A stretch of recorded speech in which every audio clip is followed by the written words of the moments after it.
ان الحمد للہ نحمده ونستعینه ونستغفره ونعوذ باللہ من شرور انفسنا ومن سیئات اعمالنا من يهده الله فلا مضل له ومن يضلل فلا هادي له واشهد ان لا اله الا الله وحده لا شريك له واشهد ان محمدا عبده ورسوله اما بعد فإن خير الحديث كتاب الله وخير الهدي هدي محمد صلى الله عليه وآله وسلم وشر الأمور محدثاتها وكل محدثة بدعة وكل بدعة ضلالة وكل ضلالة في النار. أعوذ بالله السميع العليم من الشيطان الرجيم من همزه ونفخه ونفثه. بسم الله الرحمن الرحيم. رب اشرح لي صدري ويسر لي امري واحلل عقدة من لساني يفقهوا قولي. بسم الله الرحمن الرحيم. ان الله وملائكته يصلون على النبي يا ايها الذين امنوا صلوا عليه وسلموا تسليما. اللهم صل على محمد وعلى ال محمد كما صليت على ابراهيم وعلى ال ابراهيم انك حميد مجيد. اللهم بارك على محمد وعلى آل محمد كما باركت على إبراهيم وعلى آل إبراهيم إنك حميد مجيد. اللهم ربنا آتنا في الدنيا حسنة وفي الآخرة حسنة وقنا عذاب النار. ربنا آتنا من لدنك رحمة وهيئ لنا من أمرنا رشدا. لا الہ الا انت سبحانک انی کنت من الظالمین. حسبنا اللہ ونعم الوکیل. یا حی یا قیوم برحمتک استغیث اصلح لی شأنی کلہ ولا تکلنی الی نفسی طرفۃ عین. لا حول ولا قوة الا باللہ العلی العظیم. آمین. الحمدللہ آج 2 جون 2019 کو سنڈے کے دن قرآن کلاس نمبر 328 میں ہم انشاءاللہ تعالی سورۃ المدثر کور کریں گے. میں نے پچھلی دفعہ بتایا تھا کہ سورۃ المزمل اور سورۃ المدثر یہ دونوں جوڑے کی فارم میں ہیں. سورہ المزمل میں قیام اللیل کا ذکر تھا.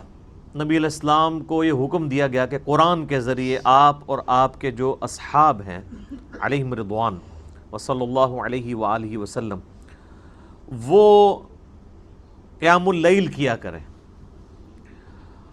اور اس کا کاؤنٹر پارٹ یہ والی صورت جو میں نے پچھلی دفعہ انٹروڈکشن میں بھی بتایا تھا کہ یہ نبی علیہ السلام کے قیام النہار سے ریلیٹڈ ہے، دن کے قیام کے ساتھ. اور دن کے قیام سے مراد آپ صلی اللہ علیہ وآلہ وسلم کا اللہ کے لیے کھڑا ہونا ہے، آپ کی تکبیر کو بلند کرنا، آپ صلی اللہ علیہ وآلہ وسلم کا دعوت و تبلیغ کا کام کرنا. یہ ہے قیام النہار، دن کے وقت کا قیام.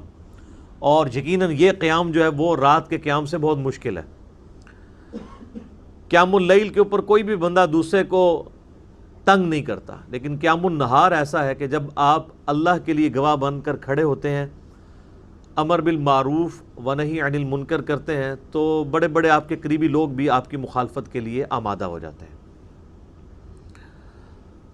یہ جو سورۃ المدثر کی شروع کی آیات ہیں یہ نبی صلی اللہ علیہ وآلہ وسلم پہ جو شروع کی وحی نازل ہوئی ہیں ان میں سے ایک ہے. صحیح بخاری اور صحیح مسلم دونوں میں یہ حدیث موجود ہے کہ نبی صلی اللہ علیہ وآلہ وسلم پہ سب سے پہلی وحی نازل ہوئی تھی اقرأ بسم ربک الذی خلق خلق الانسان من علق. سورۃ العلق کی ابتدائی 5 آیات. پھر اس کے بعد صحیح بخاری اور مسلم میں آتا ہے کہ نبی علیہ السلام پہ جو وحی کا سلسلہ تھا اس میں فترت کا پیریڈ آ گیا، ایسا پیریڈ جس میں آپ صلی اللہ علیہ وآلہ وسلم پہ کوئی وحی نازل نہیں ہوئی. اور اس کی وجہ سے آپ صلی اللہ علیہ وآلہ وسلم بڑے غم زدہ بھی تھے. آپ تو چاہتے تھے جلدی جلدی قرآن نازل ہو، اور اسی دوران کافروں نے طرح طرح کی باتیں بھی کرنا شروع کر دی. تو فترت کے پیریڈ کے بعد جو پہلی وحی نازل ہوئی ہے وہ سورۃ المدثر کی ابتدائی آیات ہیں. لہٰذا آپ صلی اللہ علیہ وآلہ وسلم پہ جو شروع کی وحی نازل ہوئی ہیں ان میں سے یہ بھی چند آیات ہیں۔ بخاری اور مسلم میں اس کی ڈیٹیل آتی ہے کہ آپ صلی اللہ علیہ وآلہ وسلم فرماتے ہیں کہ جو غار حرا میں مجھ سے ایک فرشتے کی ملاقات ہوئی، جو پوری ڈیٹیل بخاری مسلم میں آئی ہے کہ انہوں نے حضرت جبرائیل علیہ السلام انسانی شکل میں سامنے آئے اور ان کا اقرا پڑھیے، تو آپ صلی اللہ علیہ وآلہ وسلم نے کہا کہ میں پڑھا ہوا نہیں ہوں۔ 3 دفعہ یہ عمل ریپیٹ ہوا اور پھر جبرائیل نے آپ صلی اللہ علیہ وآلہ وسلم کو اپنے ساتھ سینے کے ساتھ لگایا اور پھر پڑھایا، تو آپ صلی اللہ علیہ وآلہ وسلم نے یہ آیات پڑھی۔ بخاری اور مسلم میں یہ حدیث ملتی ہے کہ آپ علیہ السلام فرماتے ہیں کہ غار حرا میں جو مجھ پہ فرشتہ نازل ہوا تھا، پھر کچھ عرصہ کے لیے وہ مجھ پر نازل نہیں ہوا، اللہ کی آیات لے کر نہیں آیا۔ تو ایک دن اچانک میں نے یہ آبزرو کیا کہ مجھے کوئی شخص پکار رہا ہے، تو جب میں نے نگاہ اٹھا کر اوپر دیکھا تو پورے افق کے اوپر وہی فرشتہ چھایا ہوا تھا۔ اب ظاہر کہ نبی علیہ السلام کے اوپر ایک دہشت طاری ہوگی، ایک انسان کے لیے تو یہ بڑا عجیب و غریب منظر ہے نا، کہ جہاں تک آپ کو منظر نظر آ رہا ہے کہ بندہ آپ کو اوپر نظر آ رہا ہے اور وہ آپ کو پکار رہا ہے۔ تو آپ علیہ السلام، بخاری مسلم کے الفاظ ہیں کہ دہشت کے مارے گر پڑے، اور پھر آپ صلی اللہ علیہ وآلہ وسلم واپس آئے اپنے گھر اور سیدہ خدیجہ سے کہا کہ مجھے کمبل اڑا دو۔ ایک تو وہ والا واقعہ بخاری مسلم میں جو سورۃ العلق کی شروع آیات میں ہوا تھا، اس میں بھی یہی الفاظ ہیں، جس میں پھر سیدہ خدیجہ کہتی ہیں کہ آپ اپنے رشتہ داروں کے ساتھ صلہ رحمی کرتے ہیں، آپ مہمان نوازی کرتے ہیں، آپ غریبوں کا بوجھ اٹھاتے ہیں، آپ لوگوں کا بڑا خیال رکھتے ہیں، اللہ تعالیٰ آپ کو تنہا نہیں چھوڑے گا۔ اس حدیث میں یہ الفاظ ہیں کہ جب یہ کمبل اڑایا گیا تو پھر اللہ تعالیٰ کی طرف سے اس فرشتے نے ندا دی اور یہ آیات پڑھی، یا ایھا المدثر قم فانذر وربک فکبر وثیابک فطہر۔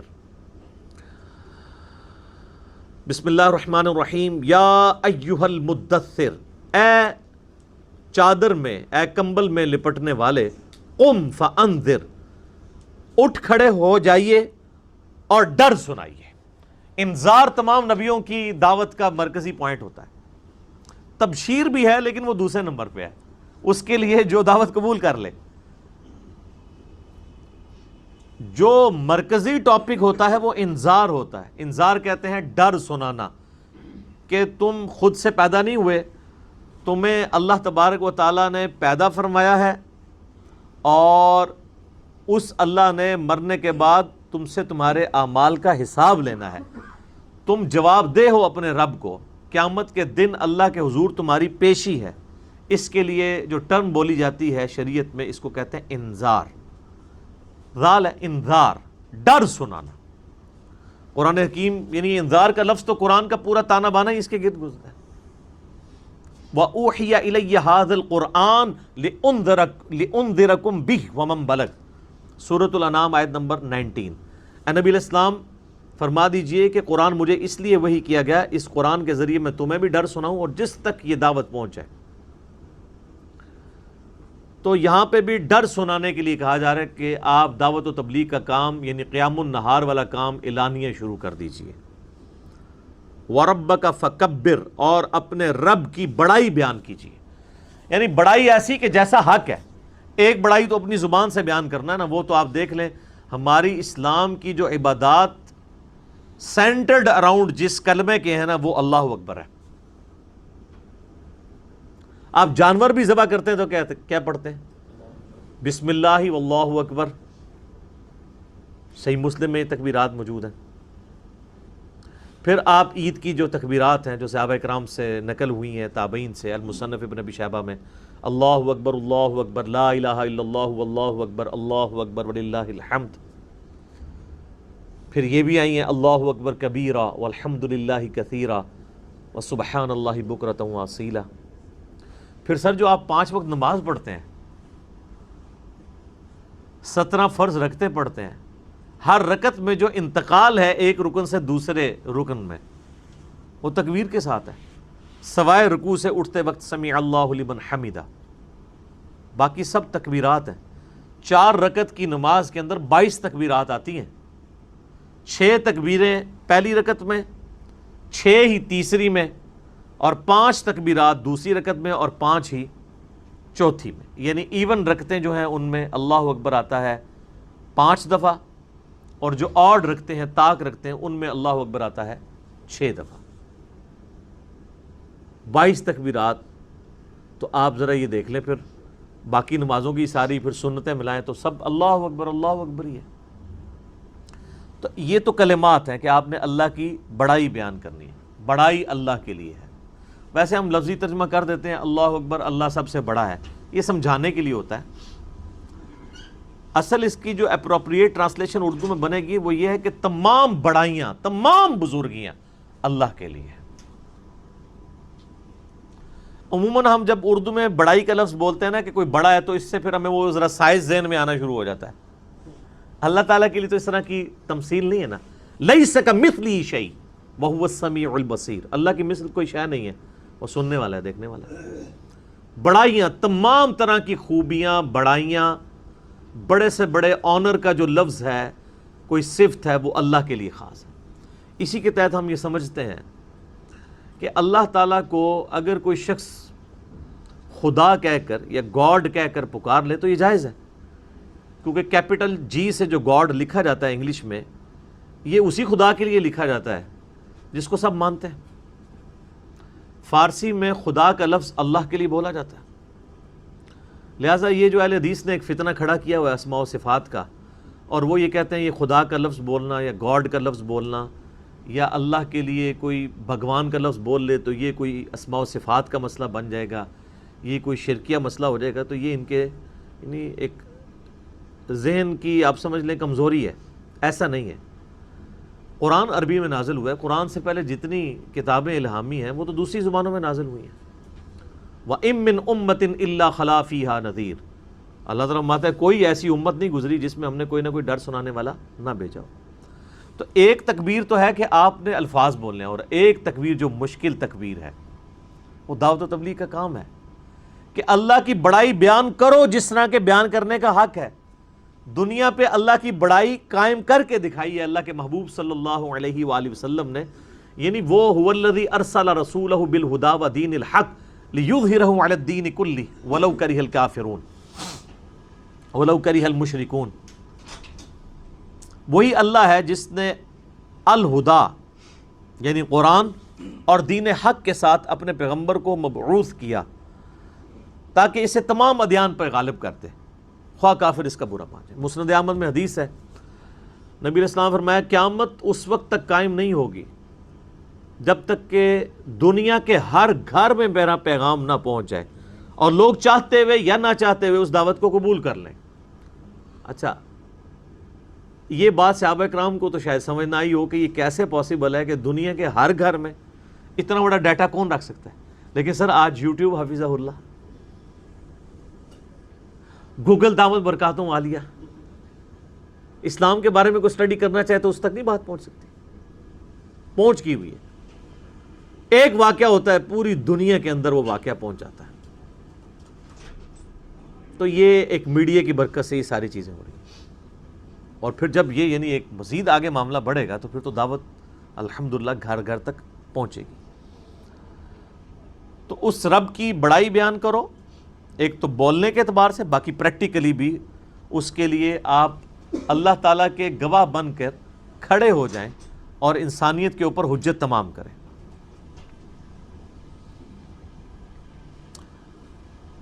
جامعہ ترمذی میں ایک حدیث موجود ہے، دلائل النبوہ امام بیہقی کی کتاب میں موجود ہے صحیح سند کے ساتھ، اور مشکات المصابیح کی 3 جلد کے اندر بھی آپ کو مل جائے گی۔ سیدنا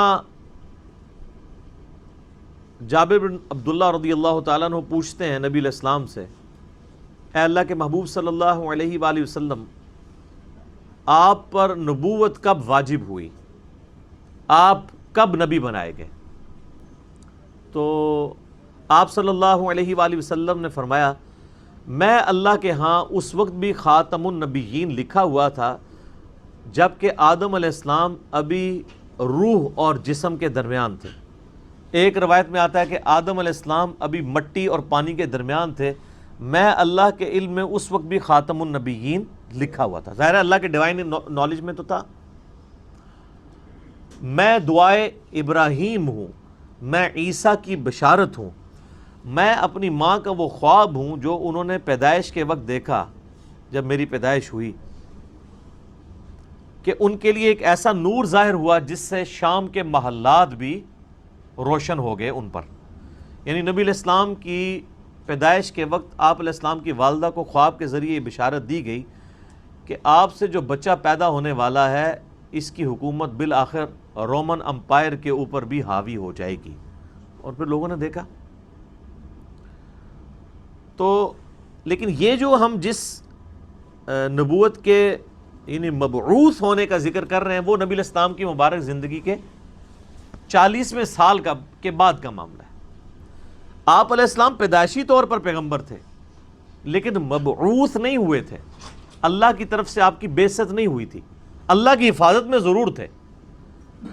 نبی تو اللہ کی حفاظت میں ہوتا ہے، لیکن نبی کو یہ خود نہیں پتا ہوتا کہ میں اللہ کا پیغمبر ہوں جب تک کہ اللہ اسے مبعوث نہ کر دے۔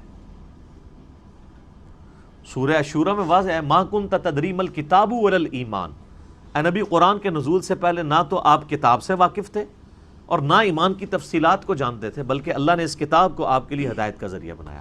وَإِنَّكَ لَتَهْدِي إِلَىٰ صِرَاطٍ مُسْتَقِيمٍ، اور اب آپ بھی لوگوں کو سیدھے راستے کی طرف بلاتے ہیں۔ حتیٰ کہ صحیح بخاری میں سیدنا ابو بکر الصدیق رضی اللہ تعالیٰ عنہ کا ایک بڑا خطرناک قسم کا خطبہ موجود ہے۔ خطرناک میں اس لیے کہہ رہا ہوں کہ پاکستان میں 295C لگی ہوئی ہے، ورنہ حضرت ابو بکر میں فٹ کر دیتے ہیں جو انہوں نے ڈاکٹرائن بتائی ہوئی ہے۔ صحیح بخاری میں خطبہ موجود ہے، میرا ایک یوٹیوب پہ کلپ بھی ہے، صحیح اور بخاری اور مسلم سے قرآن کے فضائل پہ 8 احادیث۔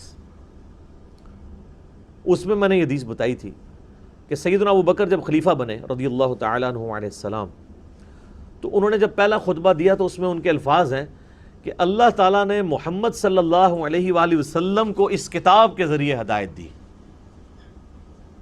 ذرا الفاظ سننے، محمد کو اللہ نے اس کتاب کے ذریعے ہدایت دی اور اب تم نے یہ کتاب کا پیغام ان کی امت تک آگے پہنچانا ہے۔ شکر ہے ادھر کوئی کھڑا نہیں ہو گیا کہ یار امیر المومنین یہ آپ کیا کہہ رہے ہیں، نبی علیہ السلام پہلے گمراہ تھے؟ نعوذ باللہ، گمراہ نہیں تھے، لیکن آپ کی ہدایت ڈیٹم لیول کی تھی، بنیادی تفصیلات نہیں تھی اس میں۔ قرآن میں وَوَجَدَكَ ضَالًّا فَهَدَىٰ، اے نبی آپ کو ہم نے اپنی محبت میں حق کی تلاش میں خود رفتہ پایا تو منزل مقصود تک پہنچا دیا۔ یہ گمراہی والا ترجمہ تو غلط کیا ہے، اس کے اوپر جو بریلوی گرفت کرتے ہیں نا اہل حدیث اور دیوبند کی، وہ ٹھیک کرتے ہیں۔ ضال کا مطلب نبی علیہ السلام کے لیے گمراہی نہیں ہوگا، ضال کا ایک مطلب کسی کی محبت میں ڈوبنا بھی ہوتا ہے، جیسا کہ یوسف علیہ السلام کے بھائیوں نے اپنے والد کے بارے میں کیا کہا تھا، ان ابانا لفی ضلال مبین، ہمارے ابا جان تو اس بیٹے کی محبت میں ڈوب چکے ہیں۔ وہ یہ تو نہیں کہہ رہے تھے ہمارا ابا گمراہ ہو گیا ہے، وہ یہ کہہ رہے تھے کہ یہ اس ایک بیٹے کی محبت میں ڈوبا ہوا ہے، ہمیں بھی ذرا توجہ دے۔ ٹھیک ہے، تو یہ وَوَجَدَكَ ضَالًّا فَهَدَىٰ، اس کا ترجمہ جو ہے وہ احمد بریلوی صاحب نے ٹھیک کیا ہے کہ تمہیں اپنی محبت میں خود رفتہ پایا تو منزل مقصود تک پہنچا دیا۔ تو قرآن کے ذریعے اللہ تعالیٰ نے آپ علیہ السلام کی ہدایت کو کامل کیا۔ تو نبی پیدائشی طور پہ نبی ہوتا ہے لیکن اسے پتہ نہیں ہوتا جب تک مبعوث نہ ہو جائے، ورنہ تو بخاری مسلم میں جو حدیث آتی ہے کہ نبی علیہ السلام کو جب پہلی دفعہ فرشتہ نظر آیا ہے تو آپ کی حالت جو ہوئی ہے، مطلب آپ تو خوش ہو جاتے کہ میں 40 سال سے انتظار کر رہا تھا، شکر ہے تو آ گیا۔ الٹا آپ علیہ السلام پریشان ہو گئے، حتیٰ کہ بخاری مسلم کے الفاظ ہیں سیدہ خدیجہ سلام اللہ علیہا ان کو اپنے کزن ورقہ ابن نوفل کے پاس لے گئی۔ انہوں نے جب نبی علیہ السلام کی کنڈیشن سنی، وہ نابینا ہو چکے تھے، انہوں نے کہا یہ تو وہی لگتی ہے، وہی والی وہی جو موسیٰ علیہ السلام پہ نازل ہوئی تھی۔ تو پھر انہوں نے کہا کہ عنقریب آپ کی قوم آپ کو نکال دے گی یہاں سے۔ ہائے ہائے ہائے ہائے ہائے، نبی علیہ السلام نے کہا کہ میری قوم مجھے یہاں سے نکال دے گی، یہ تو مجھ سے بڑی محبت کرتے ہیں۔ انہوں نے کہا کہ یہ دعوت ہی ایسی ہے، آپ سے پہلے جس جس پیغمبر نے اپنی قوم میں یہ دعوت بلند کی ہے نا، اسے اس کی قوم نے نکال ہی دی ہے۔ کاش میں اس وقت تک زندہ رہا تو میں آپ علیہ السلام کی مدد کروں گا، ورنہ وہ پہلے ہی فوت ہو گئے۔ ویسے تو ان کو وہ اسی لیے ان کو ہم صحابی کے طور پہ نہیں گنتے ہیں، کیونکہ نبی علیہ السلام اس وقت تک صرف نبی بن کے مبعوث ہوئے تھے، رسول نہیں بنے تھے۔ اس وقت سورۃ العلق کی آیات نازل ہوئی تھی، رسول تب بنے جب یہ آیات نازل ہوئی ہیں کہ اب آپ کھڑے ہوں اور لوگوں کو دعوت و تبلیغ کا کام کریں۔ پہلے صرف یہ تھا کہ آپ کے اوپر وہ حقیقتیں آشکار ہوئی تھی، اور 40ویں سال یہ معاملات شروع ہو گئے تھے۔ صحیح مسلم میں حدیث ہے کہ نبی علیہ السلام نے فرمایا کہ میں اس پتھر کو بھی پہچانتا ہوں جو بعثت سے پہلے مجھے سلام کیا کرتا تھا۔ تو آپ کو اشارے ملنے شروع ہو گئے تھے کہ آپ کے ساتھ کوئی ایکسٹرا آرڈنری معاملہ ہونے والا ہے، ورنہ آپ دیکھیں نا، آپ گزر رہے ہو اور پتھر آپ کو سلام کر رہا ہو، تو بندے کو ایک بار یعنی چیزوں کا آئیڈیا ہونا شروع ہو جاتا ہے کہ کوئی میرے ساتھ ایکسٹرا آرڈنری۔ اور پھر آپ دیکھ لیں کہ آپ علیہ السلام پہ جب یہ سارے معاملات ہوئے ہیں نا، تو اللہ نے آپ کا دل کیسا مضبوط کیا ہے کہ ایک لمحے کے لیے بھی آپ کو یہ خیال نہیں آیا کہ میں کسی غلط راستے پہ چل رہا ہوں۔ ایکسپیرینس واقعی پہلا تھا، اس کی وجہ سے آپ پریشان ضرور ہوئے، لیکن آپ کا کانفیڈنس کبھی لوز نہیں ہوا کہ یہ کیا ہو رہا ہے، ایسا نہیں کبھی ہوا۔ وہ اللہ نے دل مضبوط کیا، اور یہ پیغمبر کے ساتھ غیبی تائید ہوتی ہے اللہ کی۔ بعض اوقات پیغمبر جو ہیں وہ بچپنے میں ہی بولنا شروع کر دیتے ہیں۔ سورہ مریم میں آتا ہے، سورہ آل عمران کے اندر آتا ہے کہ حضرت عیسیٰ علیہ السلام جو ہیں وہ ماں کی گود میں بھی کلام کر رہے ہیں۔ اللہ تعالیٰ چاہے تو، اور وہ کیا کہہ رہے ہیں کہ مجھے اللہ نے پیغمبر بنایا ہے، مجھے کتاب دی ہے اور مجھے مبارک بنایا ہے، اور میں اپنے ماں باپ، میں اپنی ماں کے ساتھ حسن سلوک کرنے والا مجھے بنایا ہے۔ سلام ہو اس دن پر جس دن میں پیدا ہوا، جس دن میں مروں گا اور جس دن میں اٹھایا جاؤں گا۔ یہ ساری گفتگو وہ کر رہے ہیں ماں کی گود میں۔ ان کو اللہ نے اسی وقت مبعوث کر دیا۔ اکثر انبیاء کو اللہ تعالیٰ نے 40 سال کی عمر میں مبعوث کیا، کیونکہ 40 سال کی عمر جو ہے نا یہ میچورٹی کی عمر ہے۔ حضرت موسیٰ علیہ السلام کو بھی 40 سال کی عمر میں مبعوث کیا۔ اس کے بعد انسان یعنی دنیا کے سارے حقائق دیکھ چکا ہوتا ہے، اتنے ایکسپیرینسز اس کو آ چکے ہوتے ہیں کہ وہ اب ایک بڑے لیول کی دعوت کو لانچ کر سکتا ہے۔ اور جو لوگ ذرا اس سے پہلے شروع ہو جاتے ہیں دعوت کے حوالے سے، تو وہ اللہ تعالیٰ کی طرف سے کوئی ایکسٹراڈنری کسی کے ساتھ معاملہ ہو سکتا ہے، جس طرح حضرت عیسیٰ علیہ السلام تھے۔ اور جب انہوں نے یہودیوں کو ایڈریس کرنا شروع کیا ہے، اس وقت ہارڈلی آپ کی عمر 25 سال تھی حضرت عیسیٰ علیہ السلام کی، جب یروشلم میں جا کے انہوں نے یہودی پادریوں کو للکارنا شروع کیا، بڑے بڑے بزرگوں کی گستاخیاں جب حضرت عیسیٰ نے شروع کی ہیں، اس وقت ان کی عمر صرف 25 سال تھی۔ وہ تو ہی کہتے تھے نا گستاخی ہو رہی ہے ہمارے ساتھ، تو گستاخی سمجھتے تھے، کیونکہ حضرت عیسیٰ علیہ السلام ان کو کرٹیسائز کرتے تھے، میٹھی میٹھی باتیں نہیں کرتے تھے۔ میٹھی میٹھی باتیں کرتے تو وہ ہاتھ ڈالتے، وہ کہتے تھے تم یہ کہتے ہو اور کتاب میں یہ لکھا ہوا ہے، تم خود یہ کرتے ہو۔ تو انہوں نے کہا پکڑ لو اس کو، قتل کے درپے ہو گئے۔ وہ تو اللہ تعالیٰ نے ان کو زندہ اٹھا لیا، ورنہ وہ تو قتل کر ہی دیتے حضرت عیسیٰ علیہ السلام کو۔ تو اس میں میں ایک بڑا تلخ جملہ بولتا ہوں کہ حضرت عیسیٰ علیہ السلام جو یہودیوں نسل تھے، یہودیوں نے اپنے علماء کے زیر اثر ان کے قتل کے اوپر آمادگی ظاہر کر دی۔ یہ علماء کا فتنہ اتنا بڑا فتنہ ہے کہ یہ فتنہ وقت کے پیغمبر کے خلاف بھی کھڑا ہو جائے تو اس کو بھی دنیاوی طور پہ فیل کر دیتا ہے۔ دنیاوی طور پہ تو فیلئر ہی ہے نا، 12 بندے صرف ایمان لے کے آئے، اپنی بھی جان اللہ نے بچائی۔ دنیا میں تو یہ دیکھا جاتا ہے نا اس کے کروڑوں فالوور ہوں، تبھی تو بتا رہے ہوتے ہیں نا جی جناب اتنا بڑا اجتماع ہوا ہے، اتنے جلسے میں لوگ آئے۔ وہ کیوں بتا رہے ہوتے ہیں؟ کامیابی کے لیے۔ حضرت عیسیٰ علیہ السلام کے جلسے میں کتنے لوگ ہوتے تھے؟ 12، وہ بھی 2 بھی گلیلیا جھیل کے کنارے جا کے، وہ باقی تو بات ہی نہیں سنتے تھے، انہوں نے 2 بھیوں کو بات سمجھ آ گئی۔ وہ جناب اللہ کی مرضی ہے کسی کو بات سمجھ آ جائے۔ ابو جہل کو سمجھ نہیں آئی ہے، بلال حبشی کو سمجھ آ گئی ہے، عمار ابن یاسر کو سمجھ آ گئی ہے، یاسر اور سمیہ کو سمجھ آ گئی ہے، رضی اللہ عنہم اجمعین وعلیہم السلام اجمعین۔ والذین جاہدوا فینا لنہدینہم سبلنا، جو لوگ کوشش کریں گے انہی کو بات سمجھ آئے گی۔ تو نبی علیہ السلام کا باقاعدہ حکم ہوا ہے کہ آپ نے اپنے رب کی بڑائی کے لیے کھڑے ہو جانا ہے، وَثِيَابَكَ فَطَهِّرْ، اور اپنے کپڑوں کو پاک رکھنا ہے۔ یعنی پیغمبر مبعوث ہوا ہے اور اسے کپڑوں کی پاکیزگی کا حکم دیا جا رہا ہے، اور صوفیاء کے ہاں جس نے سب سے زیادہ گندے کپڑے پہنے وہ اتنا بڑا بزرگ ہوتا ہے. Point to be noted. ہاں آپ تصوف کی کتابیں پڑھ کے دیکھیں سر, یہ تذکرۃ الاولیاء جو ایک سمجھ لیں مدر بک ہے تصوف کی, شیخ فرید الدین عطار المتوفی 632 ہجری, جس کے حوالے فضائل اعمال, فضائل صدقات, فضائل سنت, یہ سارے بزرگ بابوں کی کتابوں میں ملیں گے, جن سے اب طارق جمیل صاحب نے بھی اعلان برات کر دی ہے اللہ کے فضل سے. وہ سارے واقعات ادھر سے ہی چھاپے مارے ہوئے ہیں. اس میں آپ کو کئی بزرگوں کا ملے گا کہ ان کو جوئیں پڑی بھی ہوتی تھی, اگر کوئی جوں نیچے گرتی تھی وہ اٹھا کے پھر رکھ لیتے تھے اوپر, کہتے تھے میرے اللہ کی مہمان ہے. لوگ کہتے ہیں سبحان اللہ.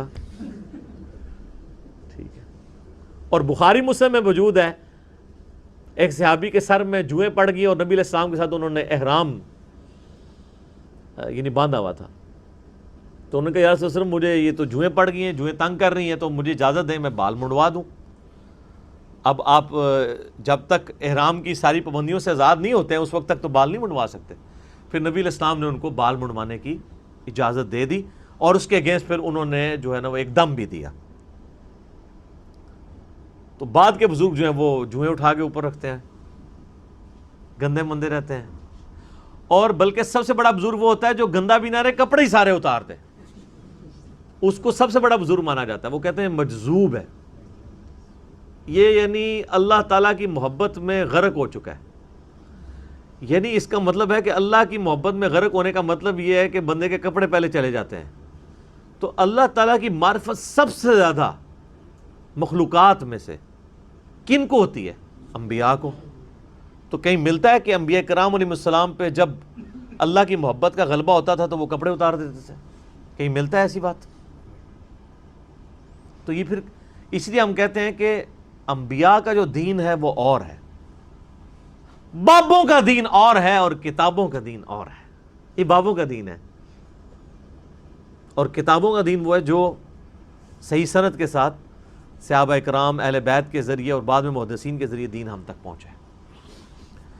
نبی علیہ السلام کو شروع کی وحی میں کہا جا رہا ہے کہ آپ نے اپنے کپڑوں کو پاک صاف رکھنا ہے, روحانی طور پہ بھی پاک رکھنا ہے. یعنی ایک اللہ تعالیٰ نے جیسا کہ سورۃ الاعراف میں آتا ہے نا کہ تقویٰ کا لباس سب سے بہتر لباس ہے, تو وہ یعنی آنکھوں کی پاکیزگی, ہاتھوں کی پاکیزگی, ایک تو فزیکل نجاست سے بھی اور روحانی طور پہ بھی, حرام کی طرف نگاہ نہ اٹھے, ہاتھ حرام کی طرف نہ بڑھے.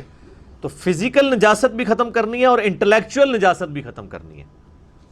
اور کیا کرنا ہے؟ وَالرُّجْزَ فَاهْجُرْ, اور بتوں سے بھی آپ نے دور رہنا ہے. آپ علیہ السلام پیدائشی طور پہ ہی بتوں سے ہمیشہ دور رہے. اب اسٹرکٹلی آ رہا ہے کہ اس چیز کو آپ نے اب پریکٹس کرنا ہے.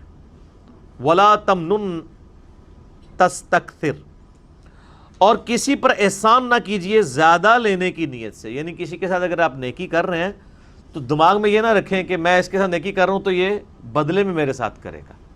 بے لوث ہو کے کریں, ایثار کے جذبے کے تحت. وَلِرَبِّكَ فَاصْبِرْ, ہائے ہائے یہ ہے بات, اپنے رب کے لیے صبر پھر اختیار کیجئے. یعنی آپ کو بتایا جا رہا ہے کہ اب یہ معاملہ کوئی اتنا آسان نہیں ہونے والا. آپ ذرا دیکھیں جب یہ آیات نازل ہو رہی ہیں اس وقت تو آپ علیہ السلام کے تو دماغ میں بھی نہیں یہ بات کہ میرے ساتھ آگے ہونا کیا ہے. ایک شخص جو عرب کے لوگوں کی آنکھوں کا تارا ہے, جسے سب لوگ سر پہ اٹھائے ہوئے ہیں, صادق اور امین کہتے ہیں, اس کی مثالیں دیتے ہیں, اس کے فیصلوں کا احترام کرتے ہیں, اور وہ اس خاندان سے ہے جو خانہ کعبے کا متولی بھی ہے. انہوں نے زیادہ سے زیادہ کیا سوچا ہوگا میرے ساتھ کیا کر لیں گے؟ زیادہ زیادہ مسجد میں آنے پہ پابندی لگا دیں گے نا, شہر بدر کر دینا, قتل کے فتوے جاری کر دینا. یہ تو نبی علیہ السلام نے سوچا بھی نہیں تھا کبھی. اب یہ جب یہ آیات نازل ہو رہی ہیں کہ آپ نے صبر کا دامن نہیں چھوڑنا, اللہ کو تو پتہ ہے نا میں نے کرنا کیا ہے اپنے نبی کے ساتھ. ظاہر ہے وہ تو اللہ تعالیٰ فرماتا ہے کہ ہم نے قرآن پاک میں مضمون کئی جگہ ہے کہ ہم نے تمام نبیوں کے مخالفین جن و انس میں سے اٹھائے ہیں. اللہ تعالیٰ کہتے ہیں ہم نے اٹھائے ہیں. مراد یہ کہ جب اٹھتے ہیں تو ہم انہیں اٹھنا دیتے ہیں تاکہ یہ کشاکش ہوگی تو پھر حق اور باطل کی کشاکش کے بعد پھر سچائی کی چاشنی فیل ہوتی ہے نا. اگر پیاس ہی نہ ہو تو ٹھنڈے پانی کی قدر کیا آئے گی؟ تو اللہ تبارک و تعالیٰ نے اپنے نبی کو بھی ان آزمائشوں سے گزارا ہے. انڈیویجول آپ علیہ السلام پہ بھی بہت آزمائشیں آئی ہیں، اور اجتماعی طور پہ صحابہ اور اہل بیت پہ بھی آئی ہیں. لیکن جب یہ آیات نازل ہو رہی ہیں تو اب آپ یہ سمجھ لیں کہ یہ ابھی آپ علیہ السلام کے، یعنی جو بخاری مسلم میں آتا ہے کہ آپ کے پیٹھ کے اوپر اوجڑی رکھی گئی اور آپ اٹھ نہیں سکے، یہ واقعہ نہیں ہوا ہوا. آپ کے گلے کے اندر صحیح بخاری مسلم میں آتا ہے کہ وہ ڈالا گیا کپڑا اور اتنی زور سے دبایا گیا کہ قریب تھا کہ آنکھیں ابل آتی. یہ واقعہ نہیں ہوا ہوا. طائف کا واقعہ نہیں ہوا کہ جس میں پتھر اتنے مارے گئے کہ مبارک خون سے جوتیاں بھی بھر گئیں. یہ واقعہ نہیں ہوا ہوا. پھر قتل کے فتوے کے رات کے وقت سیدنا ابوبکر کو ساتھ لے کے اور مولا علی کو اپنے بستر پہ لٹا کے آپ علیہ السلام ہجرت کے لیے نکل گئے. یہ واقعہ بھی نہیں ابھی ہوا ہوا. اور سر پر مدینے میں تو لائف ہی پوری ڈائنامک، جاتے ہی یہودی متھے مارے لگ گئے، جا کے منافقین اوپر سے کلمہ پڑھ لیا، پیچھے سے وہ یعنی جڑیں کاٹتے رہے. پھر غزوہ بدر میں جو کچھ ہوا، احد میں تو نبی علیہ السلام کے دانت بھی شہید ہو گئے اور آپ کی شہادت کی خبر مشہور ہو گئی، اس قدر آپ کا خون بہہ گیا. خندق کے وہ موقع کے اوپر آپ علیہ السلام کو سخت سردیوں کی راتوں میں کس طریقے سے ایون صحابہ کہتے ہیں ٹوائلٹ جانا ہمارے لیے مشکل ہو جاتا تھا، سامنے سے تیر آ کے لگ جاتا تھا. اس کے بعد پھر صلح حدیبیہ والی جو مشقت کاٹنی پڑی، اتنا پیدل سفر کر کے، پھر ایک پیس ٹریٹی کر کے واپس جانا پڑ گیا، عمرہ بھی نہیں کیا. پھر غزوہ خیبر والی جو ایک معاملہ آیا وہ کئی ہفتوں تک. اس کے بعد پھر فتح مکہ کے لیے 10,000 کے صحابہ کے لشکر کو لے کے نکلے رمضان کے مہینے کے اندر. ہم لوگ ادھر ایسی میں بیٹھے ہوئے ہیں. اور پھر ختم نہیں ہوا معاملہ، فوراً فتح مکہ کے 3-4 مہینے کے بعد قبیلہ حوازن کے ساتھ جو ہے وہ جنگ غزوہ حنین ہو گئی. 12,000 کا لشکر تھا. بس تکبر کے جملے نکل گئے کچھ اصحاب سے کہ ہم 313 تھے تو غالب آئے تھے، آج تو ہم ہے ہی بہت ہیں. تو قرآن کے الفاظ ہیں، اللہ تعالیٰ نے یقین کریں کہ اتنے سخت الفاظ کے اندر جسے کہتے ہیں نا میڑا مارتے ہوئے، تانا دیتے ہوئے بات کی ہے.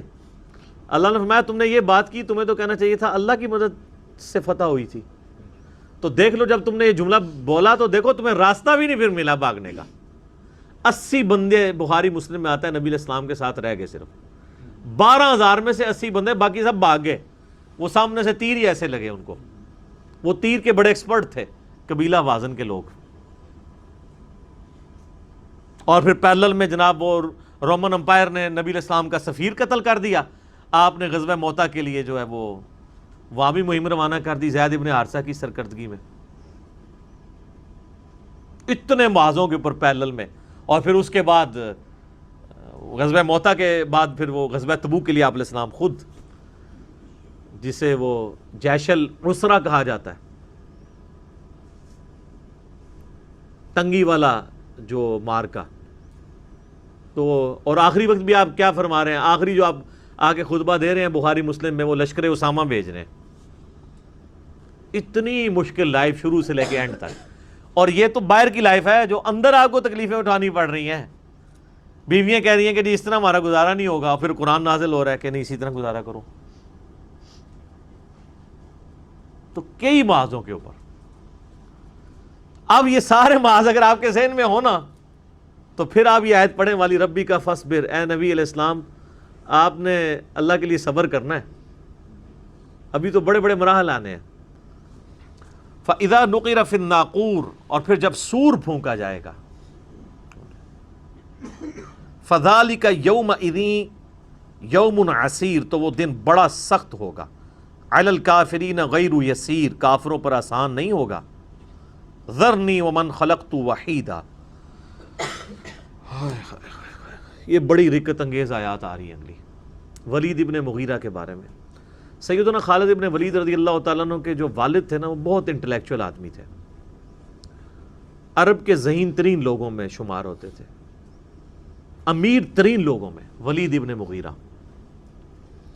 شام یعنی طائف کے اندر بھی اور مکے کے اندر بھی ان کے اپنے آپ سمجھ لیں ایسٹس موجود تھے. طائف تو اسی طریقے سے ہے جس طرح ہمارے شمالی علاقہ جات ہیں، وہاں تو برف بھی پڑتی ہے. تو ابھی بھی اس زمانے میں بھی لوگ گرمیاں گزارنے کے لیے وہاں جایا کرتے تھے, آج بھی لوگ جاتے ہیں. یہ جو نکاح مسیار والا فتنہ سعودی علماء نے شروع کیا ہے نا, وہ اسی چکر میں شروع کیا ہوا نا. شیعہ نے نکاح متع شروع کیا, انہوں نے نکاح مسیار شروع کر دیا. تو وہ زیادہ تر نکاح مسیار کے لیے وہیں پہ جاتے ہیں, طائف میں. تو اب یہ ولید بن مغیرہ جو تھا نا, یہ چونکہ ذہین بھی تھا, سمجھدار بھی تھا, بڑا جہاندیدہ بندہ تھا. جیسے ہر یعنی معاشرے میں ایسے انٹیلیجنشیا ہوتا ہے, تو کافروں نے میٹنگ کر کے اس کو لانچ کیا کہ یہ جا کے نا نبی علیہ السلام سے دو ٹوک جا کے بات کریں, کیونکہ آپ علیہ السلام کی دعوت پھیلتی جا رہی ہے. تو کوئی ذہین بندہ بھیجیں مناظرے کے لیے, ٹھیک ہے, جو مناظرہ کرے. اب آپ علیہ السلام کے پاس جب وہ آیا, آپ صلی اللہ علیہ وآلہ وسلم سے جب گفتگو شروع ہوئی تو اس نے ہر طرح سے سوال کر کے آپ کو نا چیک کیا, جس کا ذکر جو ہے نا وہ پچھلی صورت میں بھی گزر چکا ہے. میں نے پہلے بتایا تھا, آگے جا کے نا اس کی ڈیٹیل بھی آئے گی. سورہ المعارج میں تھا یا سورہ قلم میں تھا. تو اب وہ نبی علیہ السلام سے ڈسکشن کر رہا ہے, پھر واپس آتا ہے اپنے وہ دار الندوہ کے اندر جہاں پہ وہ بیٹھا کرتے تھے. اچھا, یہ ساری چیزیں نا عمر سیریز کے اندر انہوں نے فلمائی ہیں جناب. ولید بن مغیرہ بھی دکھایا ہے, اور وہ جو میٹنگز کرتا ہے, جو مل کے آتا ہے, تو وہ بڑا اس کا چہرہ لٹکا ہوا ہوتا ہے, کیونکہ ذہین بندہ ہوتا ہے نا. اب وہ اس سے پوچھتے ہیں بتاؤ کیا بنا, کیا اس کو ہم جادوگر کے, ان کا نہیں جادوگر نہیں ہے, جادوگروں کو میں جانتا ہوں, یہ جادو کلام جادوگروں والا ہے ہی نہیں ہے. پھر وہ کہتے ہیں شاعر, ان کا شاعروں کا تو مزاج ہی کچھ اور ہوتا ہے, عشق مشوقی والا ہے. اس شخص کا تو پورا کریکٹر ہمارے سامنے ہے, شاعر بھی نہیں ہے. کاہن, ان کا کاہن کہاں سے, ہمارے سامنے یہ پل بڑھ کے جوان ہوا ہے, اس کا کریکٹر ہمارے بالکل سامنے ہے. ایک ڈائنامک آدمی تھا, کبھی اس کا کائنوں کے ساتھ نہ کوئی دوستی رہی ہے, نہ کبھی اس کو کسی مجالس میں اس طرح کا شریک ہوتا تھا. تو وہ اچھا, اب ان کو لگا کہ گیا جی یہ ولی صاحب بھی گئے نا, تو پھر اس نے بہانے کر کے نا, اس نے کہا زیادہ زیادہ کہنا یہ کہہ دو یہ اگلے لوگوں کی سٹوریاں بیان کرتا ہے. حالانکہ قرآن میں کیا صرف اگلے لوگوں کے واقعات ہی ہیں, آنکھوں میں آنکھیں ڈال کے مشرکین عرب کے ساتھ گفتگو نہیں ہوئی ہے, مکی قرآن میں تو ہوئی ہوئی ہے. اور پھر ہاں یہ بھی کہہ سکتے ہو تم کہ ایک جادو پیچھے سے چلتا آ رہا ہے, بس اسی کی یہ کنٹینیوشن ہے, ایک بہانے کے طور پہ. اب اللہ تعالیٰ کو ولید ابن مغیرہ پہ سب سے زیادہ غصہ آیا. کیوں؟ کہ یار چلو باقی تو بونگے تھے, تیرے پاس تو ڈگری موجود تھی, تو نے علماء سو کا کردار کیوں ادا کیا؟